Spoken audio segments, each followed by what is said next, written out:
Greetings. So this is just a re-record of a message that I was going to share on Friday, but something told me to not post that. So I'm back. So I had a dream, I think it was Friday, and I was led to post, but I never, or I was led to record it and upload it, but I never actually made the video public. So the dream that I had was kind of strange. And so the dream, it had like a fictional guy that I liked. This is a guy that it's just like a fictional character in my dream. Like, it's not an actual person that I've ever seen in my life at all. But I had a crush on this guy, and my childhood friends, a friend that I was with, a friend that was in junior high. So me and this person, we don't speak. Probably haven't spoken in like years, but this was like a friend that I had in junior high, like I said. So she was a real person, and she knew that I liked this guy. In the dream, her and her mother had a business where they would help single men find girlfriends. And instead of using her gifts for good, she used her charm or whatever to take the guy that she knew that I liked, and she was like kind of throwing it in my face, right? So that stood out to me. So Spirit wanted me to speak on being very mindful of the people that you entrust with your intimate feelings, your thoughts, your, the things that are close to your heart, or the people that are close to your heart. Like, be very careful of inviting these people into your space or telling them your business if you're not getting the instructions or guidance to do so, because really, you don't really need to tell everybody, what you got going on in your life. Some things are just meant for you to live out personally on your own, and not have people, intercepting and all of that. Like, even if they mean well, or they think they mean well, God knows each and every one of our hearts and what our intentions are. You could be telling somebody about something that they don't need to know. They could have the best intentions for you or be happy, but if you share something that might be triggering to them, you just never know. So just be mindful of that.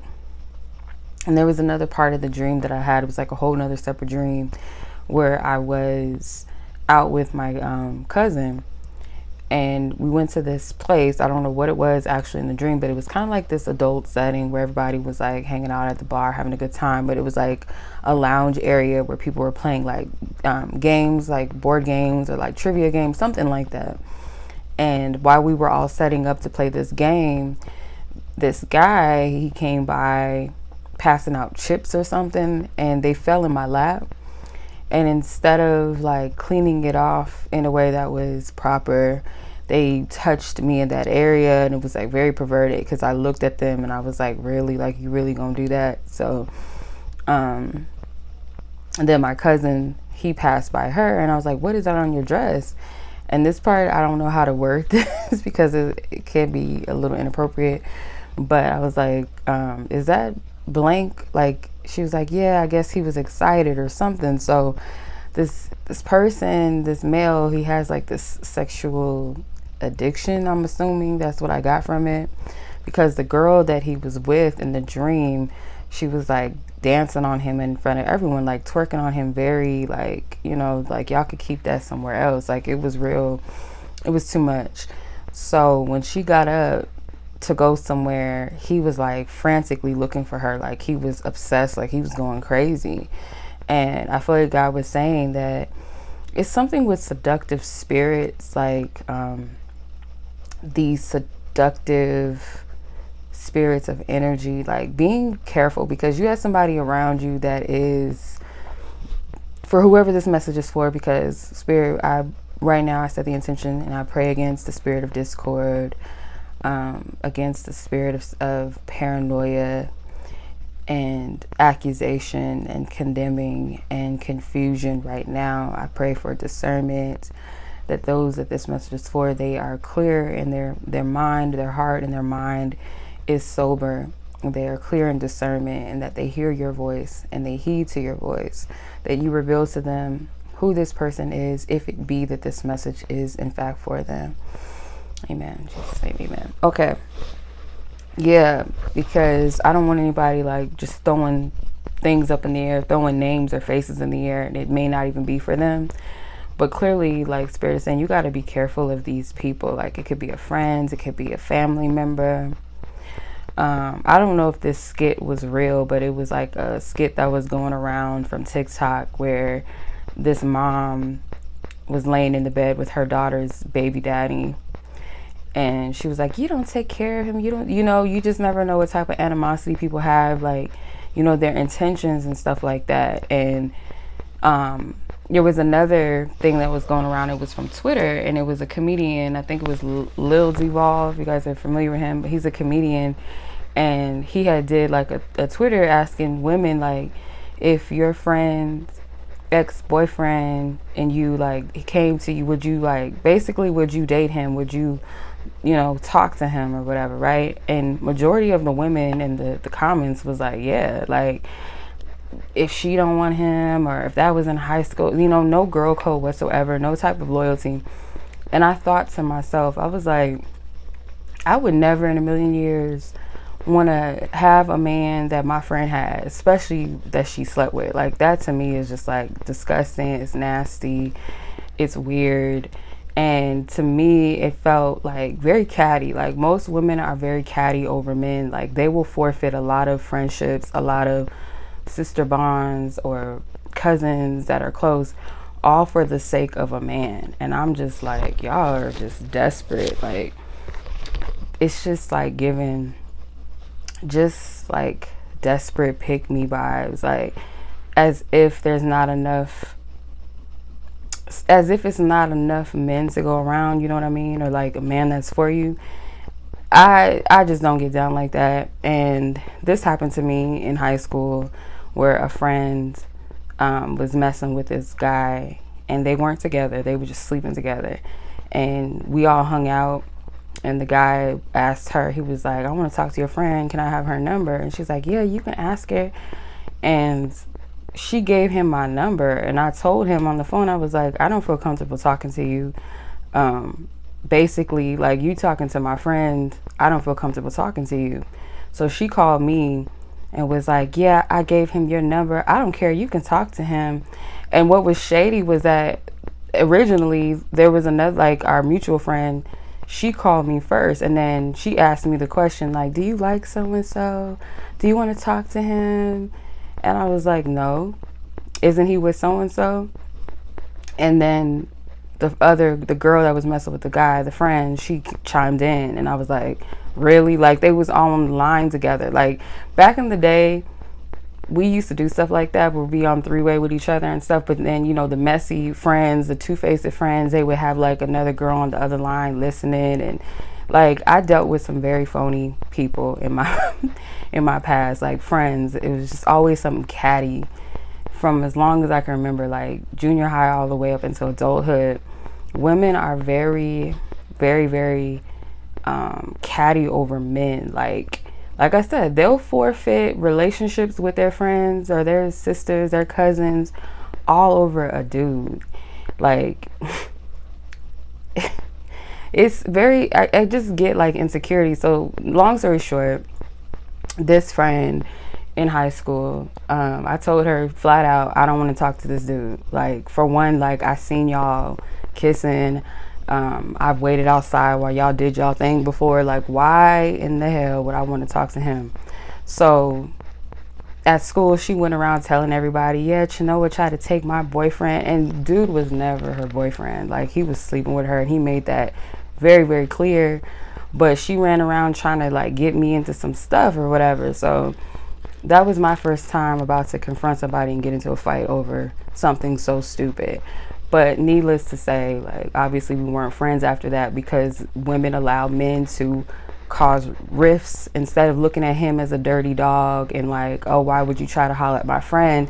She turned on me, and that's how a lot of women are, which is why, if you show me that you're willing to, and I've had this situation happen a couple of more times, and I'm not going to get into it because these are long stories, but having friendships falling out over men, whether they're choosing their men because they want you, as long as you're like backing them up or you're supporting them or you standing up against them, but as soon as they want to go run off with this guy, they're willing to throw you under the bus or just act like they don't know you or just go on or try to throw it in your face to make you jealous and stuff like that.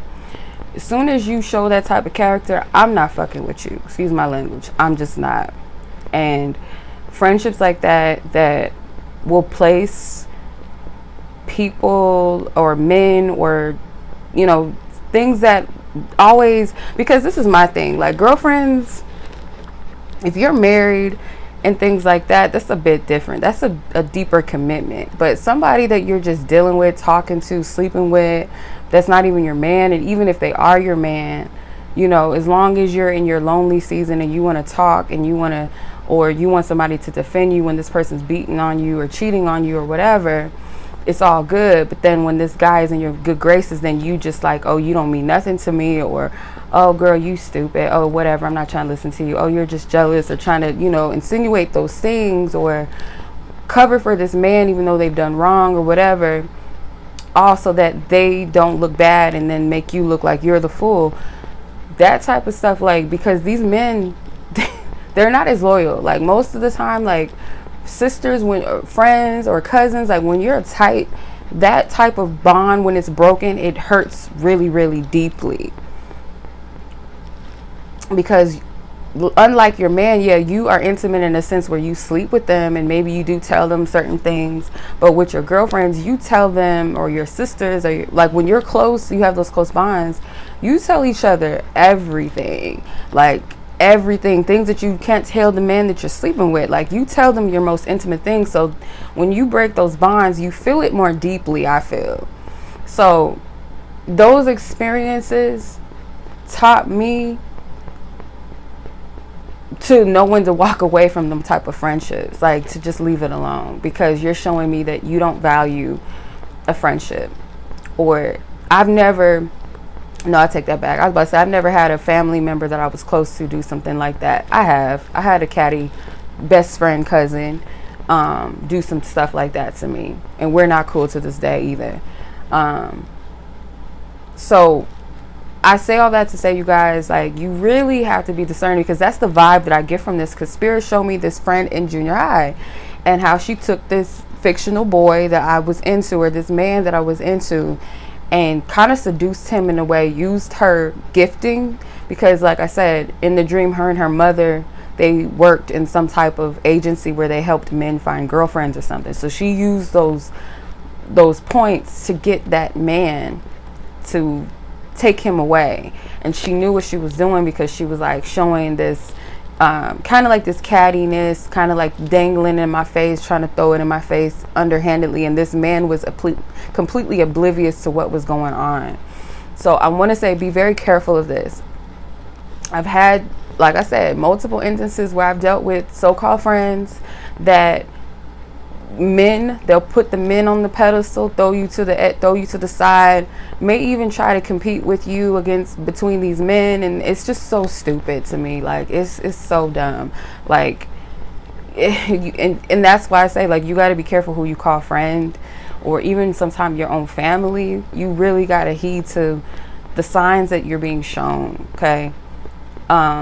Because like, who's to say that if the man isn't good enough look, or he's good looking enough, or he has enough money, that they would not blink an eye to take him from you if they had the opportunity to. And you can't take something that doesn't want to be taken. So if you're dealing with a man that's no good anyway, it's like, whatever, you can have him.